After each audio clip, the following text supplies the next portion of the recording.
The great chamber of the Galactic Council was silent as Admiral Grace stood before the assembled representatives of 100 worlds. She was 60 years old with gray hair cut short and eyes that had seen too many battles. Beside her stood Ambassador Daniel Morse, a younger man who still believed in the goodness of the galaxy. They had come to defend humanity, but Grace already knew the verdict before it was spoken. High Arbiter rose from his throne at the center of the chamber. He was ancient even by the standards of his long-lived species, with pale blue skin stretched tight over a skeletal frame and 4 arms folded across his chest. His voice echoed through the massive room like thunder rolling across mountains. The Galactic Council has reached its decision regarding the humans of Earth, announced. You stand accused of intervening in the natural order of the galaxy. You provided medical assistance to the species without authorization. You shared technology that was not yours to give.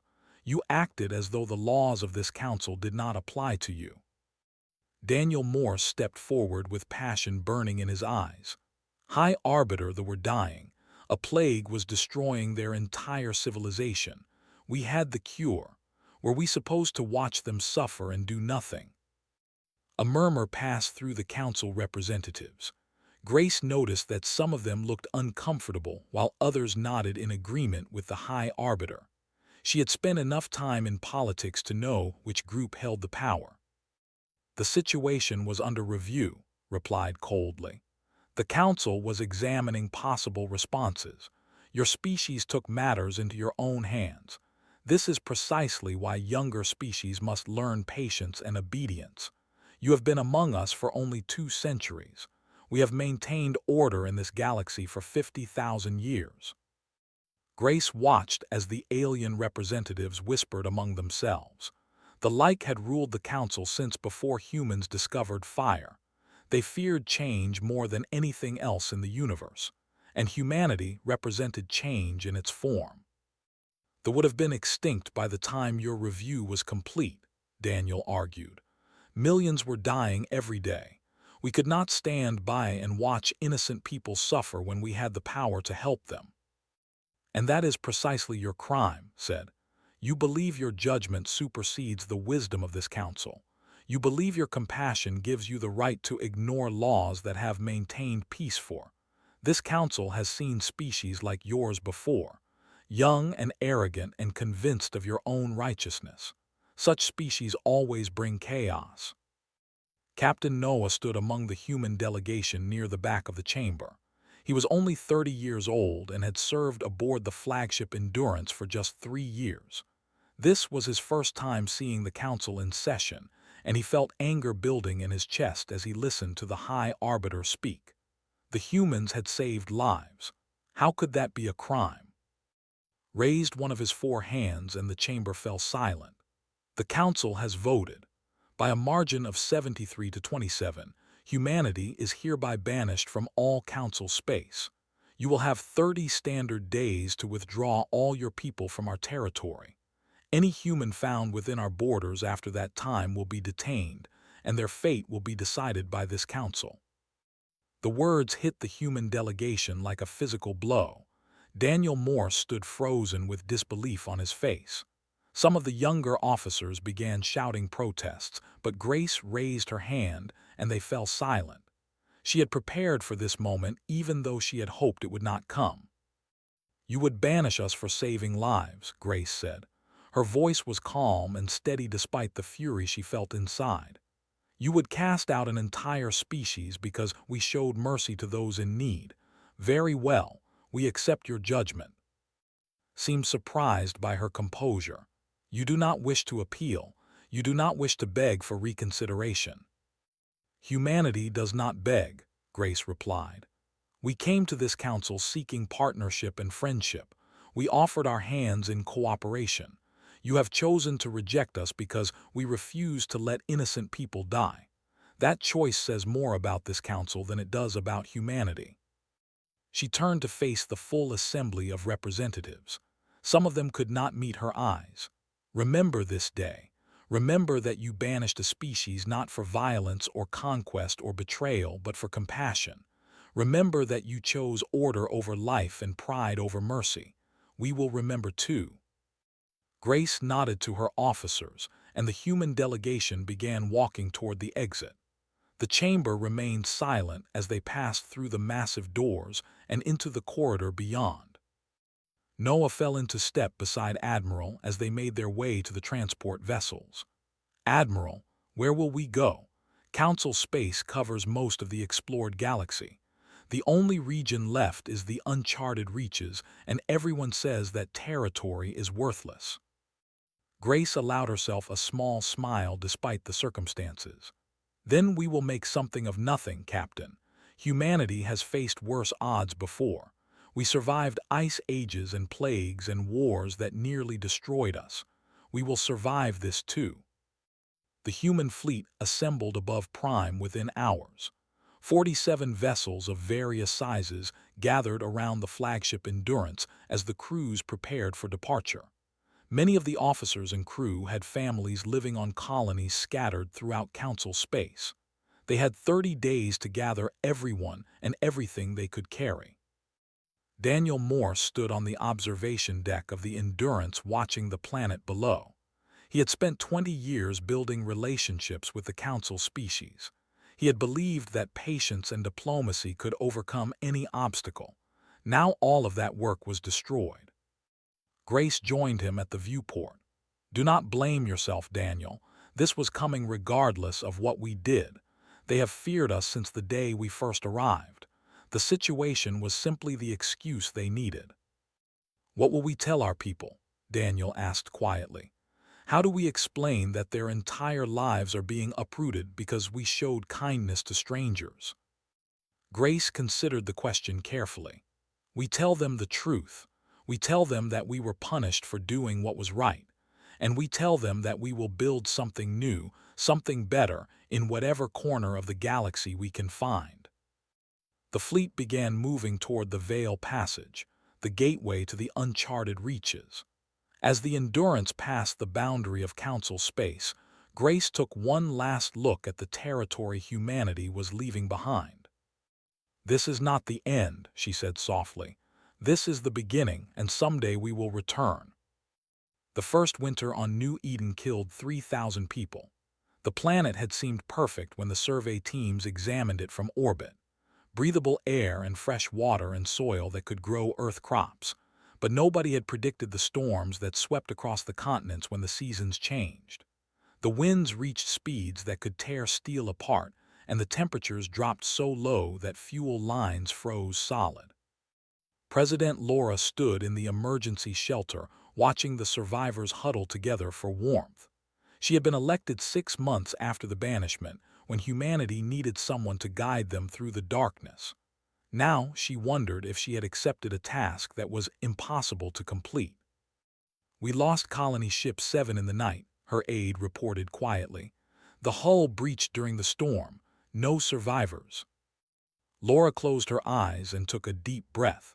That was the third colony ship lost since they entered the uncharted reaches.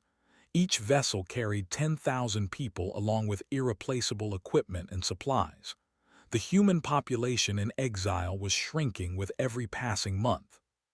Chief Engineer Samuel approached her with a clutch in his hands. He was a small man with thick glasses and fingers stained with grease and chemicals.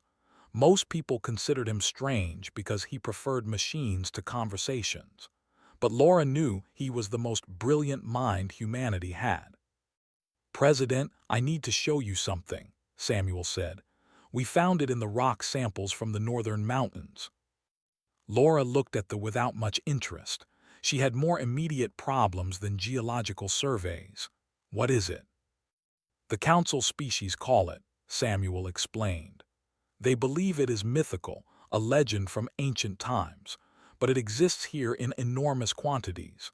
This single mountain range contains more than the Council has collected in their entire history." Laura frowned at the readings. "What does it do?" "Everything," Samuel said with excitement creeping into his voice. "It can power engines without fuel. It can strengthen hull plating beyond anything we have ever created. It can generate shields that would make our ships nearly invincible. The council species searched for it for centuries without success, and we stumbled upon it by accident in the territory they considered worthless. For the first time in months, Laura felt something like hope. She looked out at the survivors in the shelter, at the children sleeping on hard floors and the parents trying to stay strong despite their fear. These people had followed humanity into exile because they believed in something greater than themselves. They deserved better than slow death in a frozen wilderness. "Tell no one about this yet," Laura ordered. "We need to survive this winter first, then we will talk about the future." They arrived 3 weeks later. Their ships appeared at the edge of the system without warning, a fleet of 12 vessels carrying the remnants of their species. They had chosen exile alongside humanity rather than remain in council space where they would always be seen as the species that needed saving. Elder was the first to set foot on New Eden. He was tall and thin with silver skin that reflected the pale sunlight. His species lived for 300 years and he was approaching the end of his life. But his eyes were sharp and his mind remained clear. "We owe our existence to your people," said to Laura. "The council would have let us die while they debated procedures and protocols. Your admiral sent ships without permission and saved 90 million lives. We will not forget that debt." Laura welcomed them with open arms despite the concerns of some human leaders. Resources were scarce, and every mouth required food. But she understood that allies were more valuable than supplies in the long struggle ahead. They brought knowledge that changed everything. Their species had mastered the biological sciences over thousands of years. They could modify crops to grow in any climate and create medicines from common plants. They taught humans how to adapt their bodies to harsh environments without losing their essential nature. Within 2 years, the mortality rate on New Eden dropped by 80%. Commander Maya led the defense forces during the dark years.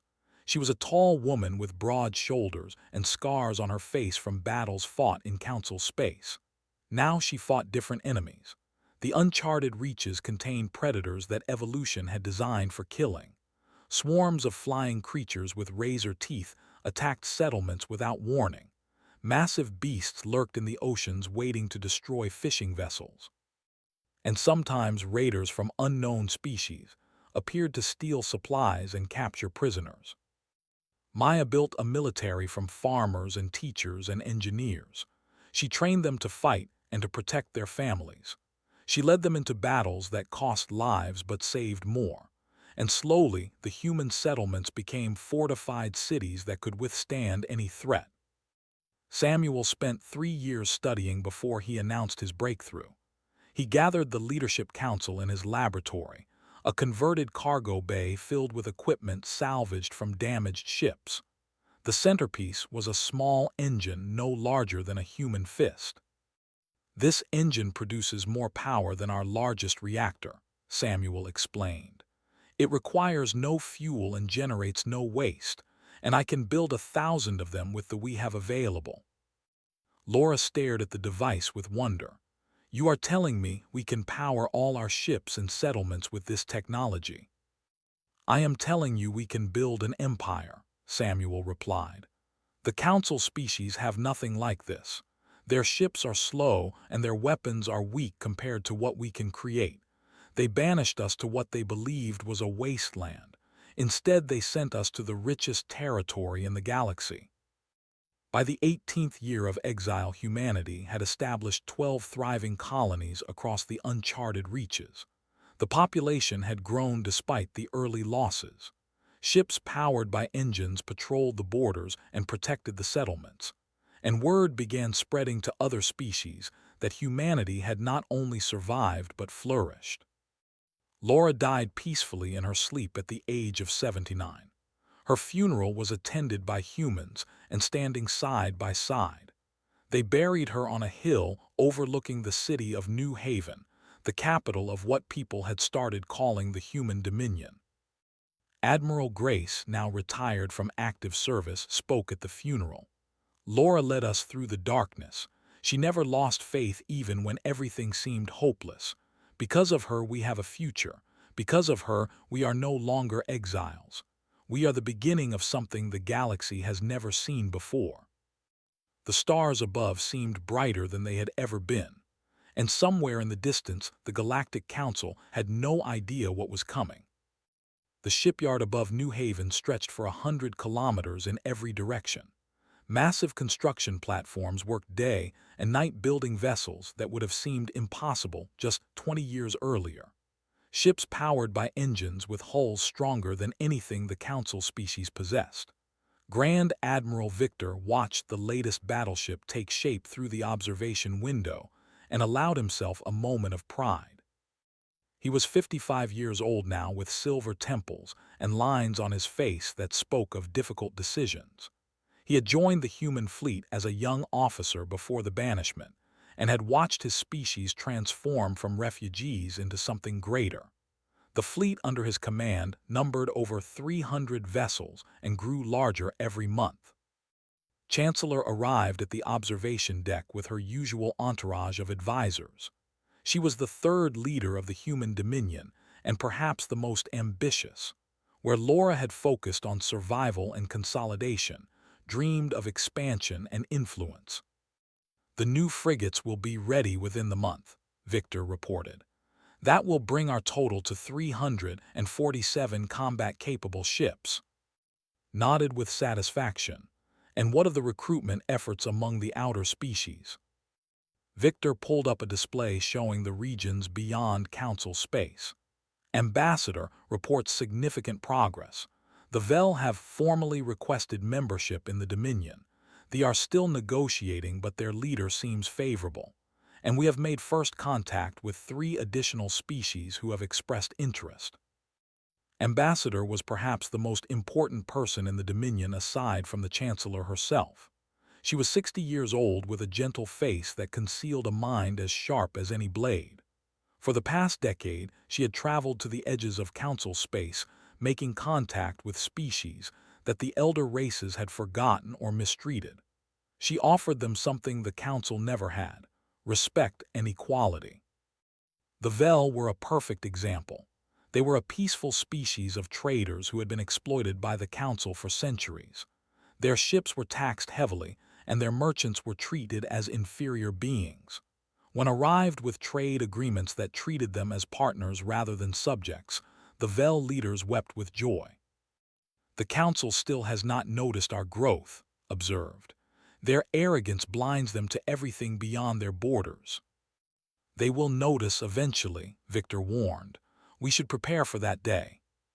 Far from the centers of human power, Warlord Hal led his warriors through the burned forests of his. They had once been the greatest fighters in the galaxy, feared by all who faced them in battle. Then the Council had come with their superior technology and their demands for submission.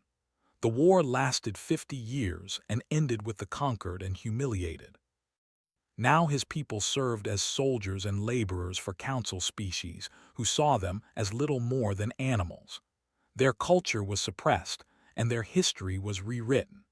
Children were taught that they had always been servants, that they owed their very existence to the benevolence of the Council. Hal was one of the few who remembered the truth. He was old now, his red scales faded to a dusty orange, but his hatred burned as bright as ever.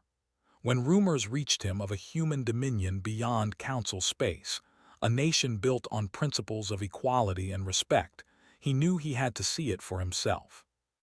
The journey took 3 months through dangerous territory. Hal traveled alone because he trusted no one else with this mission. If the rumors were false, he would return home and die knowing his people had no hope. But if the rumors were true, everything might change. He arrived at New Haven on a trading vessel disguised as a laborer. What he saw shocked him to his core. Humans walked alongside as equals. Their cities had monuments honoring the contributions of every species in the Dominion. And when he revealed his identity to the authorities, they treated him not as an enemy or a curiosity, but as a guest. Chancellor met with him personally in her office overlooking the capital city. She was smaller than he expected, this leader of a growing empire, but her eyes held a strength he recognized. "There were great warriors once," said. "We have studied your history, the real history, not the lies the council spreads." Hal felt his throat tighten with emotion. "You know of our past. We know that you fought against impossible odds for 50 years. We know that your surrender came only when the council threatened to destroy you completely. And we know that your people deserve better than slavery." For the first time in decades, Hal allowed himself to hope. "What are you offering?" Leaned forward with intensity in her gaze. "Freedom, a place in the Dominion as equals, the chance to rebuild your culture and train your warriors again, and eventually the opportunity to face those who conquered you." Hal returned to space with a message for his people. The response exceeded anything he could have imagined. Within a year, over 2 million had escaped Council territory and joined the Dominion. They brought with them centuries of military knowledge and a burning desire for justice. The Dominion grew rapidly as word spread of the human nation that treated all species with dignity. By the 50th year after banishment, 17 species had joined the alliance. The territory controlled by the Dominion covered nearly half the area of Council space, though it remained hidden in regions the Council considered unimportant. Admiral Grace, now 83 years old, watched the growth with a mixture of pride and concern. She had retired from active service but remained an advisor to the Dominion leadership. The young officers who now commanded the fleet had never known the humiliation of banishment. They saw only strength and success.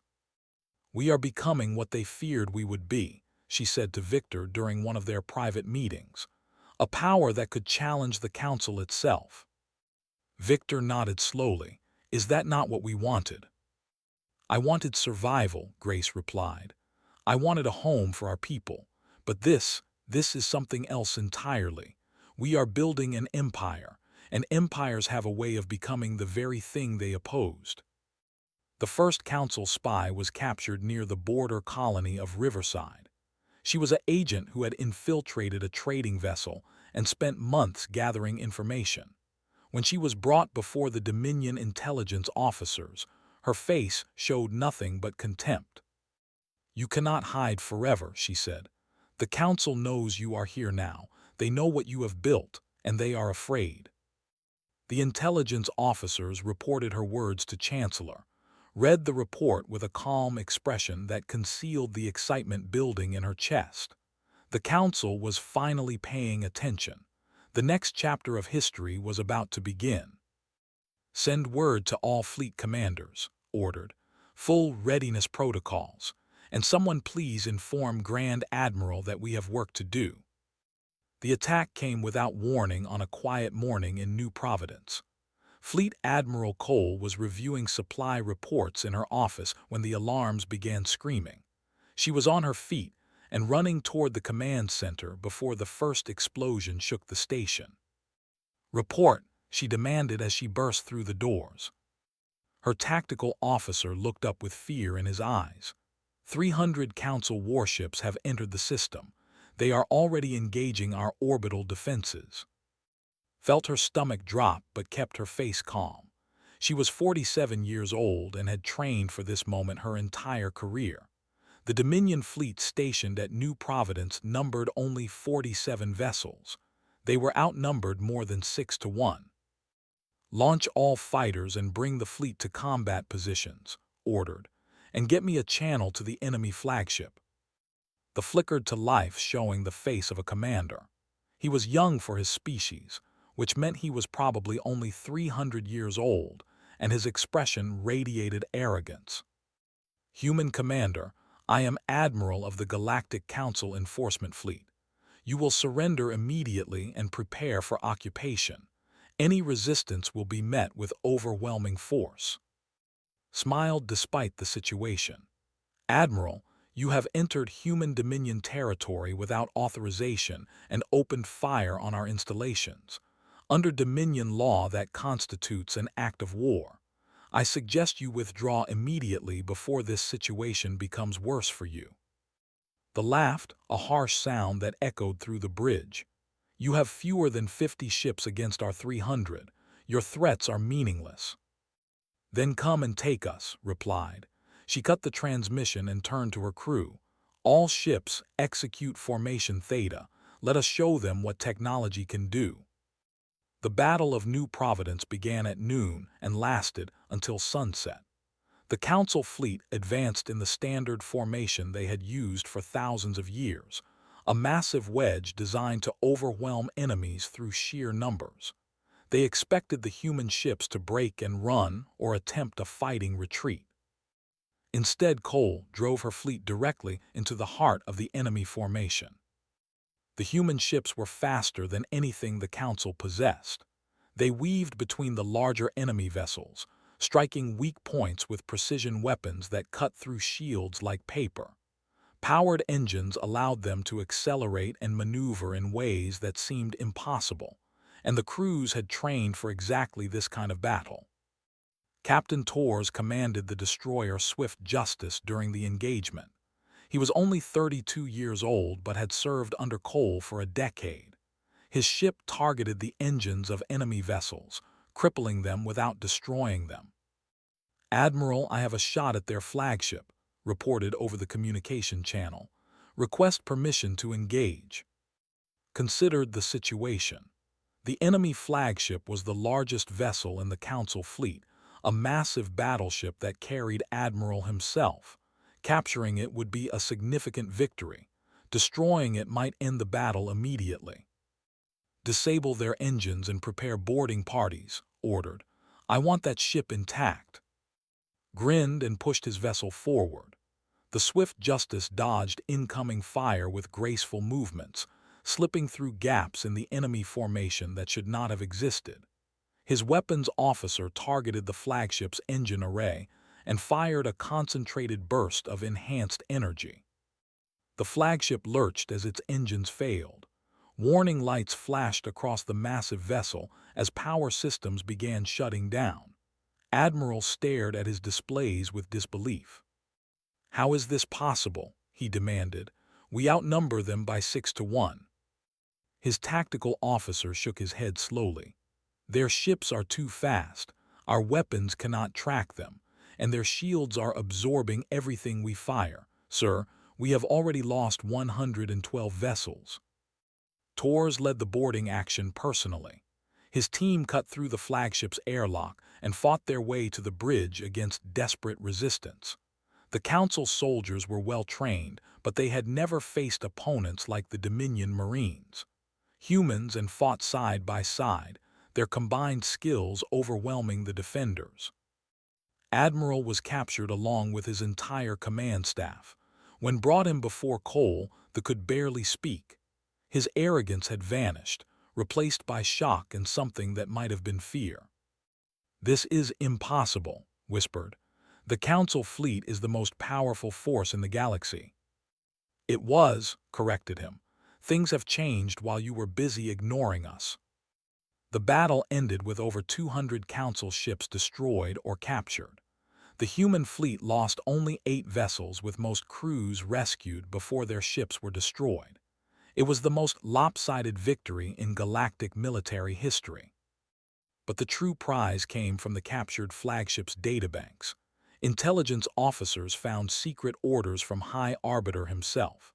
The attack on New Providence was supposed to be blamed on pirates. The Council would deny any involvement while secretly testing the strength of the Dominion.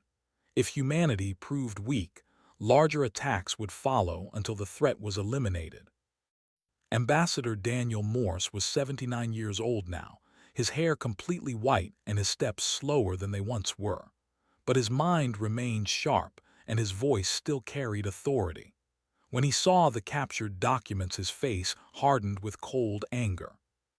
"They learned nothing from our banishment," Daniel said. "They are still the same cowards who cast us out for showing mercy." Cole stood beside him. "What do you want to do with this information?" Daniel thought about the years of exile and hardship. He thought about the friends he had lost and the dreams that had been shattered. And he thought about the future his people deserved. "Broadcast it," he said finally. Every frequency, every channel, every species that can receive a signal. Let the galaxy see what the Council truly is. The transmission went out within the hour. It included the captured orders, recordings from the battle, and testimony from the prisoners. Daniel addressed the galaxy himself, speaking with the dignity of a man who had been wronged but refused to become bitter. The Galactic Council attacked our colony without provocation. They planned to blame the assault on pirates and deny their involvement. This is not the first time they have acted with dishonor, and we have no reason to believe it will be the last. We call upon all species who value truth and justice to consider carefully who they wish to stand with in the days ahead. The reaction exceeded anything the Dominion leadership expected. Within a month, 3 species formally requested to leave the Council. Dozens more sent secret communications expressing support for humanity. And on the Council themselves, ordinary citizens began asking uncomfortable questions about their leaders. High Arbiter watched his empire begin to crumble and felt something he had not experienced in centuries: genuine fear. The human Dominion fleet emerged from hyperspace above Prime like a tide of steel and light. 2,000 warships of all sizes filled the space around the Council capital, their hulls gleaming with the subtle glow of technology. It was the largest military force ever assembled in galactic history, and at its head was a woman who had waited 78 years for this moment. Supreme Commander Grace stood on the bridge of the flagship Endurance, the same vessel that had carried her away from this world so many decades ago. Her hair was completely white now, and her body required assistance to walk long distances. But her eyes held the same fire they had always possessed, perhaps even brighter. "All ships have arrived and taken position," Grand Admiral Victor reported. "The Council Defense Fleet has retreated to orbit around the planet. They are not engaging." Grace nodded slowly. "They know they cannot win. Even now they are hopping to negotiate." Chancellor joined her at the viewport. He was 53 years old, the 4th Chancellor of the Human Dominion, and he had inherited a nation that stretched across half the explored galaxy. 23 species flew their flags alongside humanity in the fleet assembled before them. "The High Arbiter is requesting a communication," said. "He wishes to discuss terms." Grace looked out at Prime, the world where her people had been humiliated and cast out. She remembered standing in the great chamber listening to pronounce sentence upon humanity. She remembered the silence of her crew as they passed through the veil into exile, and she remembered the promise she had made. "Grant his request," Grace said, "but we will speak to him face to face in the same chamber where he banished us." The shuttle descended through the atmosphere of Prime carrying a delegation of Dominion leaders. Grace insisted on walking without assistance, though every step sent pain through her aging joints. Victor walked beside her, ready to catch her if she stumbled. Ambassador followed close behind along with Warlord Hal and Elder, representing the species that had joined humanity in exile and in triumph. The great chamber looked exactly as Grace remembered it. The towering columns and ornate decorations had not changed in 78 years, but the atmosphere was completely different. The Council representatives who had once looked upon humanity with contempt now watched them with fear and uncertainty. High Arbiter sat upon his throne at the center of the chamber. He had aged terribly since the last time Grace saw him. His blue skin had faded to a pale gray, and his 4 arms trembled slightly. He looked like what he was, an ancient creature watching his life's work collapse around him. "Admiral," said, his voice cracked slightly, "I did not expect you to still be alive." "I made a promise," Grace replied. "I said we would return. Did you think I would die before keeping my word?" Glanced at the fleet visible through the chamber's massive windows. 2,000 ships hung in the sky like judgment made manifest. "You have come to destroy us, to avenge the humiliation we inflicted upon your species." Chancellor stepped forward before Grace could respond. "We have come to offer terms," he said. "The Galactic Council has a choice to make." The council representatives stirred with surprise. They had expected demands of unconditional surrender, or perhaps simple destruction. An offer of terms seemed impossible given the overwhelming military advantage the Dominion possessed.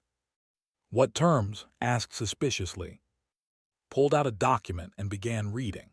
The Galactic Council will remain in existence as a member of a new organization, the Galactic Union.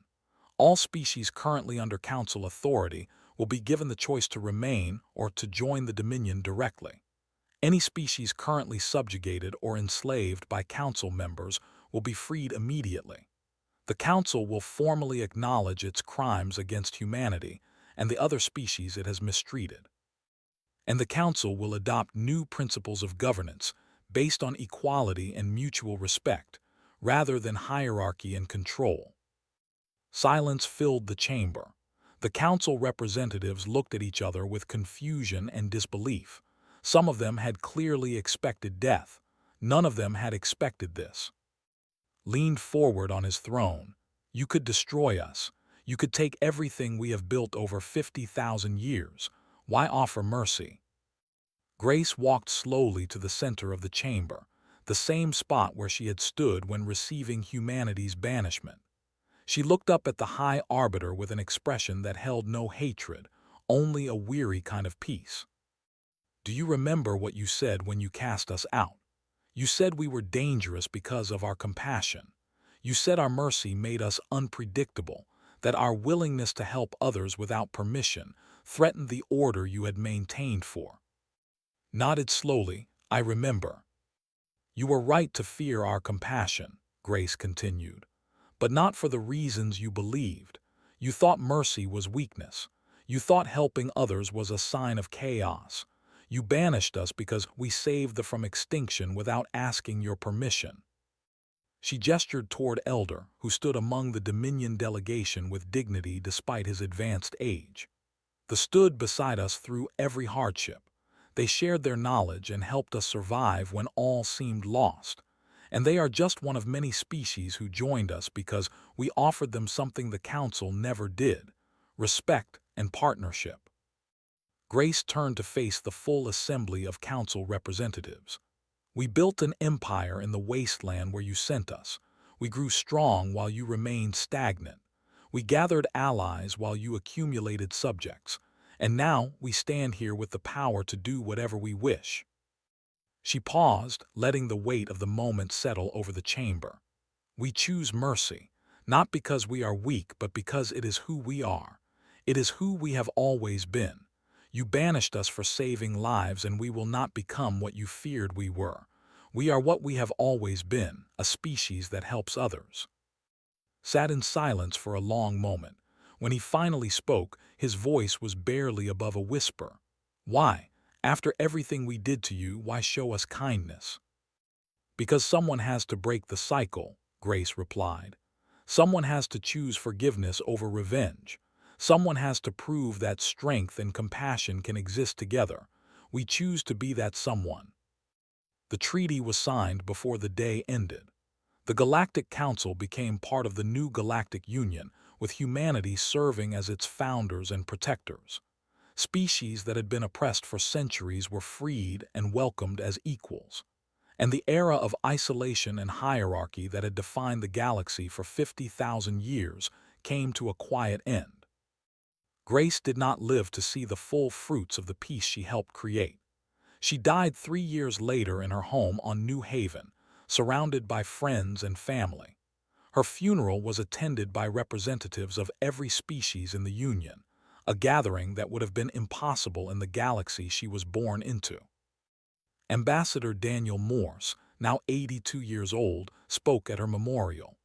"Grace taught us that true strength is not measured by the enemies you destroy, but by the mercy you show when you have the power to destroy. She was cast out for compassion and returned with an open hand. May we all live up to her example." Decades later, children across the galaxy learned the story of humanity's exile and return. They learned about the species that was banished for saving lives and built an empire not through conquest but through kindness. and they learned the words that Grace spoke in the Great Chamber when she had the power to take revenge but chose something greater. We are what we have always been, a species that helps others. It became the founding principle of a civilization that would last for 10,000 years and spread across 1,000,000 worlds. And it all began with a simple act of compassion that the powerful considered a crime.